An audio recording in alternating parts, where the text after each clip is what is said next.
¿Qué tal? Bienvenidos a este segundo video de la jornada. Una jornada marcada por un hecho realmente triste y lamentable que está sucediendo dentro del boxeo.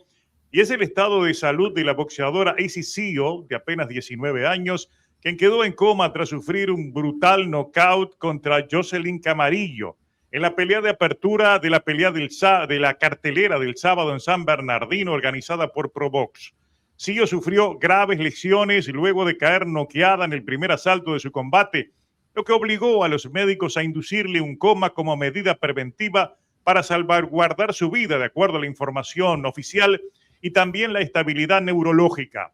Todo ocurrió en el primer asalto, cuando fue acorralada contra las cuerdas y Jaramillo aprovechó para conectar al menos 5 golpes consecutivos en el rostro. Cuando el referee intervino, se había consumado la secuencia brutal que la dejó desvanecida sobre las cuerdas.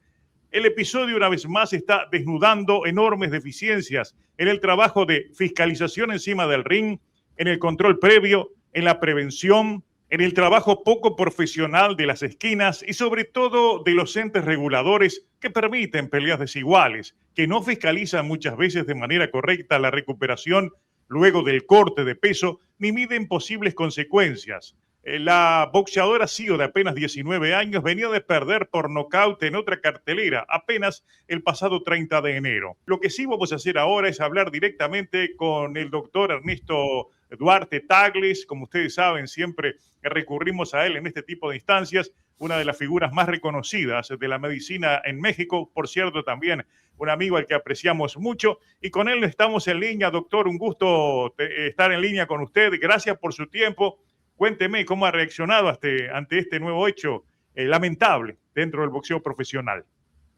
Hola Bernardo, buenos días, un gusto estar nuevamente contigo. Pues lamentable, realmente impactantes las imágenes, como bien señalas, pues no dio lugar a tanto golpe, pero inmediatamente cayó, ¿no? Si bien fueron una serie de golpes consecutivos al rostro, la magnitud de la respuesta del cuerpo fue impresionante. Hemos visto muchas peleas donde reciben el mismo castigo los peleadores y bueno, si bien terminan en knockout, pues en este caso hasta convulsionó allí mismo en el ring. Cuando la llevaban fuera, pues iba convulsionando la peleadora, pues muy impresionante, y sobre todo saber que pues sí, efectivamente los protocolos después de esto dicen que es un coma inducido, un coma con medicamentos para disminuir el metabolismo cerebral y propiciar una mejor recuperación. Pero como bien dices, los protocolos previos y los protocolos durante la pelea fueron bien establecidos. Híjole, pues siempre quedará esa duda, ¿verdad? Doctor, cuando planteamos lo que pudo hacerse mal y lo que pudo hacerse mal antes y lo que se pudo hacer mal después, hay muchas preguntas que usted me imagino que se está haciendo. ¿Qué es lo que no hicieron? ¿Qué es lo que falló? ¿Qué le induce a pensar, digamos, desde una mirada muy lateral, ¿verdad? Porque evidentemente usted no estaba allí, pero de acuerdo digamos, al resultado que tuvo una pelea que parece que fue muy mal organizada. ¿Qué es lo que le induce a pensar que se hizo mal antes y se pudo hacer mal después en este episodio? Bueno, como bien dices, a reserva de lo que hay, que no he encontrado mucha información. Uno, esta peleadora apenas en septiembre se hizo profesional, lleva un récord de 1-3. El 30 de enero es noqueada. Mi pregunta aquí vendría siendo primero los protocolos, y como una vez lo hablamos en una conversación previa, primero quiero poner en duda si existen los protocolos, si realmente se han establecido, pero se aplicaron en función de, al primer knockout en enero, seguramente le hicieron el CT scan cerebral, pero se lo repitieron. Esa es la primera pregunta. Ahora, para decidir y autorizar esta pelea, ¿le hicieron un CT scan de control?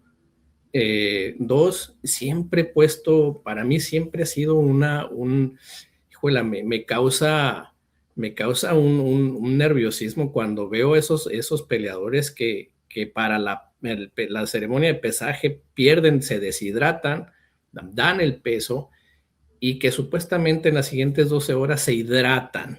Bueno, se hidratan, pero realmente la célula está adquiriendo su estado fisiológico natural para poder responder a la pelea cuando amerita mucho desgaste.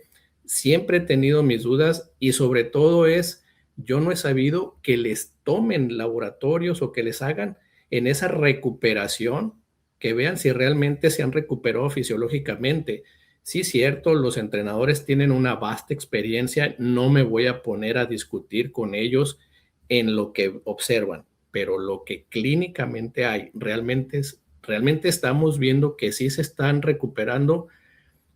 Yo tengo dudas sobre este tipo de situaciones con Isis, sí, o si realmente se recuperó y porque la magnitud de la respuesta fue devastadora, ¿no? Y bueno, ahora la tenemos en un coma inducido a los 19 años de edad. Usted, digamos, marca algo de lo cual hay poca información, al menos yo en lo personal no tengo información fehaciente y oficial de que efectivamente en ese periodo de recuperación, luego de la ceremonia del pesaje, existe un seguimiento médico a la recuperación que sea efectiva del boxeador. Es un tema realmente a tener en cuenta y darle mucha difusión porque, repito, yo no tengo información. Ahora está lo otro, los protocolos del propio ring.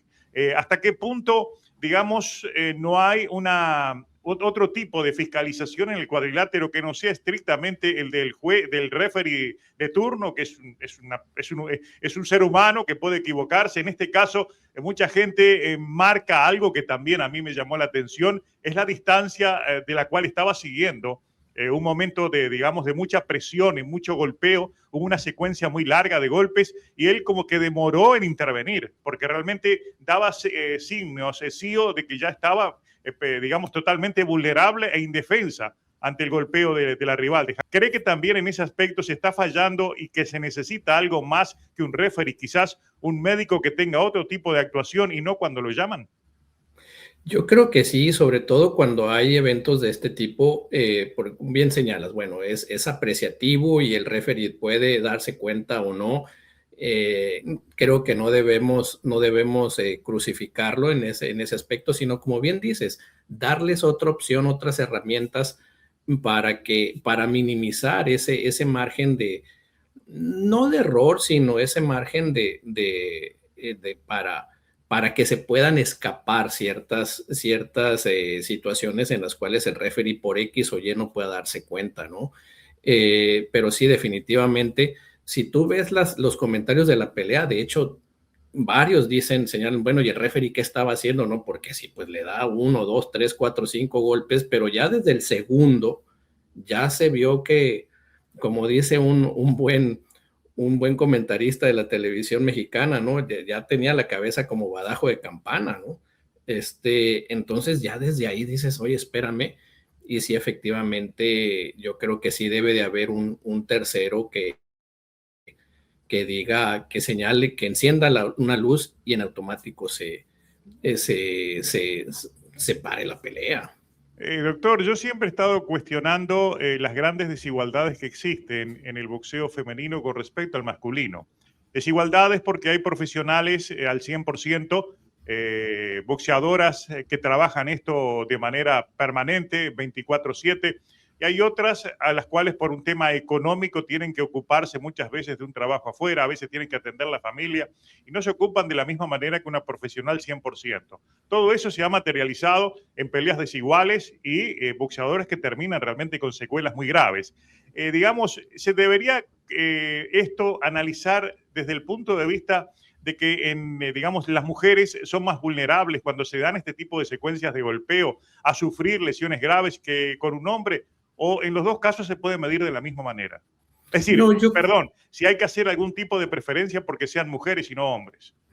No, yo creo que es igualdad de circunstancias porque finalmente el oponente también tiene una fuerza de pegada proporcional al sexo en el que estamos hablando, ¿no?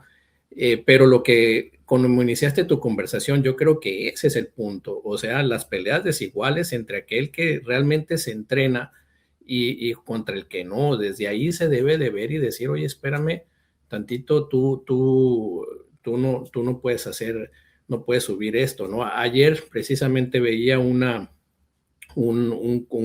comentario, una especie de mini documental sobre cómo entrenaba el César del boxeo y que decía que corría 20 kilómetros diarios, que se levantaba a las 4:30 de la mañana, que hacía 500 abdominales, que entonces que decía lo que su estilo de pelea era que precisamente cansaba y iba para adelante y terminaba cansando al boxeador. O sea, era un ejercicio de acondicionamiento. No le puedes poner a alguien así frente a alguien que en las mañanas está trabajando en una tienda de conveniencia y en la noche y en la tarde va y entrena 2 horas, ¿no? Eso sí se debe de verse. Pero en cuestión de que el rival sea, por ser mujer, sea verse diferente, yo creo que es igualdad de condiciones, pero sí se debe de ver a quién le están poniendo enfrente. Doctor, por último, el hecho de que los médicos han, digamos, le han inducido un coma como medida preventiva y esa estabilidad neurológica, digamos, desde la perspectiva de un profesional como usted, ¿qué explicación tiene para quien no lo entienda, como nosotros? No, claro. Bueno, cuando hay un traumatismo craneoencefálico es muy importante bajar el metabolismo del metabolismo cerebral para que siempre hay una inflamación del cerebro. Lo que se intenta es que esta inflamación no siga avanzando, porque entonces la propia inflamación, al ser el cráneo una cavidad no expandible, el cerebro va a intentar salirse por donde pueda y el único lugar es donde entra la médula y es cuando vienen las hernias y sobrevienen las muertes que la gente conoce como muerte cerebral. Entonces, al bajar el metabolismo con coma inducido en otras situaciones, por ejemplo, se enfría también el cuerpo de la persona, lo que pasó, si tú recordarás, hace años cuando tuvo el traumatismo craneoencefálico Michael Schumacher, que lo pusieron en frío. Es importante. Sin embargo, desafortunadamente, aun y cuando se haya actuado a tiempo, a veces el daño es tan importante que no hay nada que recupere y bueno, sobreviene lo que ya hemos tristemente escuchado, que después de semanas se declara la muerte del individuo, ¿no? Y que esperemos que no sea el caso. ¿El hecho de que tenga 19 años es una ventaja o una desventaja? Que sea tan joven. No, realmente ninguno, porque todo va en relación al daño que sufrió y los golpes fueron importantes. Lo que sí tiene mucho que ver es que ella haya estado si traía una condición previa en los cuales la célula, vuelvo a lo mismo, por ejemplo, un estado de desequilibrio hidroelectrolítico no haya sido el mejor, eso sí puede condicionar que su recuperación no sea la óptima. O sea, que el daño previo haya sido tan que aunque a pesar de los buenos esfuerzos médicos, no alcancen a recuperarla. Perfecto. Esperemos que, digamos, que pueda recuperarse. Doctor, como siempre, muchas gracias. Su aporte es fundamental para poder entender este tipo de situaciones que nadie quiere, pero que son parte, infelizmente, del mundo del boxeo. Al contrario, siempre un gusto hablar contigo, Bernardo, y que todos esperemos que la peleadora se recupere y para el bien también de la ganadora, que siempre queda el recuerdo, ¿no?